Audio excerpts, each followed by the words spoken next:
আমার নাম শাইলা হাকিম। আমি কয়েকটা প্রশ্ন করব। তার প্রথমটা হলো, আজকের আলোচনার বিষয় ইসলাম ধর্মে নারীর অধিকার। সেখানে তো নারীরাই বেশি প্রশ্ন করবে। যদি বিষয়টা হতো ইসলামে পুরুষের দায়িত্ব ও কর্তব্য, তাহলে আরও ভালো হতো। আমার প্রশ্নটা হলো, আপনি আপনার লেকচারে বললেন, খুবই সুন্দরভাবে বললেন, যে একজন মহিলা না বলতে পারে যদি সে একজন বিশেষ লোককে বিয়ে করতে না চায়। তবে আপনার লেকচারে আপনি নিজেই বলেছেন যে নারীরা অর্থনৈতিকভাবে স্বনির্ভর হতে পারে না, এই কারণে যে সে উপার্জন করে না। আর এই লোকগুলিকে মেয়েটা না বলার পরেও মেয়েটার দেখাশোনা করবে ভালোভাবে। মহিলারা সবসময়ই পুরুষের দয়ার উপর নির্ভর করে এ ধরনের ঘটনার পরে। আমি আপনার কাছে এটার উত্তর চাই। এক্সকিউজ মি, আপনি দয়া করে আপনার প্রশ্নটা 2 বা 3 সেন্টেন্সে বলতে পারেন। আপনি আসলে কোন উত্তরটা চাচ্ছেন? আমি এখানে উপস্থিত সব শ্রোতাদেরই অনুরোধ করব অল্প কথায় আপনাদের প্রশ্নটা করবেন। সামাজিক পটভূমিটা আপনাদের মতো ডক্টর জাকিরও কিছুটা জানেন। আপনার প্রশ্নটা অল্প কথায় বলেন। আমার প্রশ্নটা হলো, আপনি বললেন যে কোনো মহিলা কাউকে বিয়ে করতে না চাইলে সেখানে না বলতে পারে, তবে পুরুষরা তাকে খাওয়াচ্ছে, তার যত্ন নিচ্ছে, মেয়েটা তাদের উপর নির্ভরশীল। মেয়েটা না বলার পরেও কি সেখানে নিরাপদ থাকতে পারবে? বোন, আপনি প্রশ্ন করলেন যে আমি আমার লেকচারে বলেছি যে একজন নারী বিয়ে করতে না চাইলে না বলতে পারে, কিন্তু এভাবে না বলে দেওয়ার পরেও সে মহিলা কি নিরাপদে থাকবে? আপনি মনে হয় আমার লেকচারটা মনোযোগ দিয়ে শোনেননি। আমি আমার লেকচারে বলেছি যে পরিবারে উপার্জনের দায়িত্ব থাকে পুরুষদের উপর। বিয়ের আগে দায়িত্ব থাকে তার বাবা অথবা ভাইয়ের সেই মহিলার থাকা, খাওয়া ইত্যাদি খরচ বহন করার। আর বিয়ের পর দায়িত্ব থাকে স্বামী অথবা সন্তানের সেই মহিলার খরচ বহন করার। যদি সে না বলে তারপরেও তার দেখাশোনার দায়িত্ব থাকবে তার বাবা অথবা তার ভাইদের উপরে। সে মহিলা অবশ্যই না বলতে পারে। আমি জানি না এখানে সমস্যাটা কি। এরপরের প্রশ্ন। আমি প্রকাশ লুটে প্রথমেই এই অনুষ্ঠানটা আয়োজনের জন্য আপনাদের ধন্যবাদ জানাচ্ছি।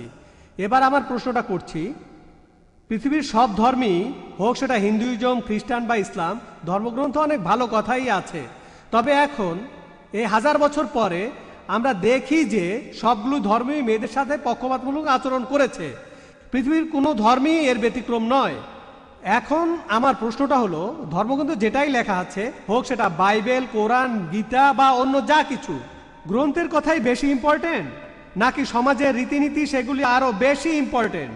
যদি রীতিনীতি বেশি ইম্পর্টেন্ট হয় তাহলে আমরা আর এটা দেখব না যে এই পবিত্র গ্রন্থগুলোতে কি লেখা আছে, হোক সেটা কোরআন, গীতা বা যে কোনো কিছু। তাহলে এখন আমার প্রশ্নটা হলো, এই রীতিনীতির ব্যাপারে কি করা যায়? শুধু ধর্মগ্রন্থের কথা বলবো না, সেখানে কি লেখা আছে, এক্ষেত্রে আমরা কি করতে পারি? ভাই, আপনি খুব সুন্দর প্রশ্ন করেছেন। আপনি বললেন যে সব ধর্মগ্রন্থই অনেক ভালো ভালো কথা বলে, তবে আমরা এখানে দেখব যে সমাজের রীতিনীতিগুলো কি। রীতিনীতিগুলোকে বেশি গুরুত্ব দেবো ধর্মগ্রন্থের উপরে না, আমিও তার সাথে একমত। আমরা এখানে যেটা করছি, আর আমার লেকচারও আমি বলেছি যে অনেক মুসলিম সমাজই এখন কোরআন ও সুন্নাহ থেকে দূরে সরে গেছে। আমরা এখানে যেটা করছি, আমরা মানুষকে আনতে চাইছি কোরআন ও সুন্নাহর কাছে। প্রথম প্রশ্নে বললেন যে সব ধর্মগ্রন্থেই ভালো ভালো কথা থাকে, তাই ধর্মগ্রন্থে যেটা লেখা আছে সেটা আসলে ইম্পর্টেন্ট না। এ ব্যাপারে আমি একমত নই। আমি একটা লেকচার দিয়েছিলাম ইসলাম ও অন্যান্য ধর্মে নারীর অবস্থান নিয়ে। সেখানে আমি তুলনা করেছি ইসলামে নারীর অবস্থান তার সাথে হিন্দু ধর্মে, বৌদ্ধ ধর্মে, খ্রিস্টান ধর্মে, ইহুদি ধর্মে নারীর অবস্থানকে আমি সেখানে দেখিয়েছি।